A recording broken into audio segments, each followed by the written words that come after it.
20-22 September સુધીમાં રાજ્યના ઘણા ભાગોમાં હળવો વરસાદ થવાની શક્યતા રહેશે. વરસાદ ગાજવીજ સાથે થવાની શક્યતા છે. દક્ષિણ ગુજરાતના ભાગો, સૌરાષ્ટ્રના ભાગો, ઉત્તર ગુજરાતના ભાગો, પૂર્વ ગુજરાતના ભાગો, મધ્ય ગુજરાતના ભાગો, ઘણા ભાગોમાં આ વરસાદ ગાજવીજ સાથે થવાની શક્યતા રહેશે. પણ ઉલ્લેખનીય છે કે 15મી સપ્ટેમ્બરથી ઉત્તર ભારતથી લઈને છેક રાજસ્થાન અને કચ્છના ભાગોમાંથી ચોમાસાની પીછેહટ થશે. પરંતુ ચોમાસાના પીછેહટ વચ્ચે પણ 25મી સપ્ટેમ્બરથી વરસાદ થવાની શક્યતા રહેશે.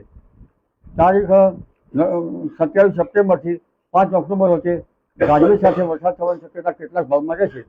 નવરાત્રિની શરૂઆતમાં પણ કેટલાક ભાગમાં વાદળવાળું કે વરસાદી છાંટા પડવાની શક્યતા રહેશે.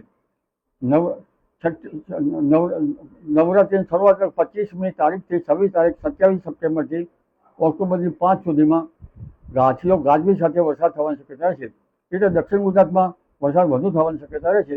અન્ય ગુજરાતમાં પણ હાથીઓ ગાજવીજ સાથે વરસવાની શક્યતા રહેશે. 5મી ઓક્ટોબરે દરિયામાં ભારે પવન ફૂંકાશે.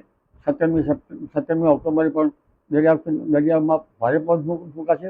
10થી 12 ઓક્ટોબર ઉપર વાદળવાળું કેટલાક ભાગ વરસાદ થવાની શક્યતા છે.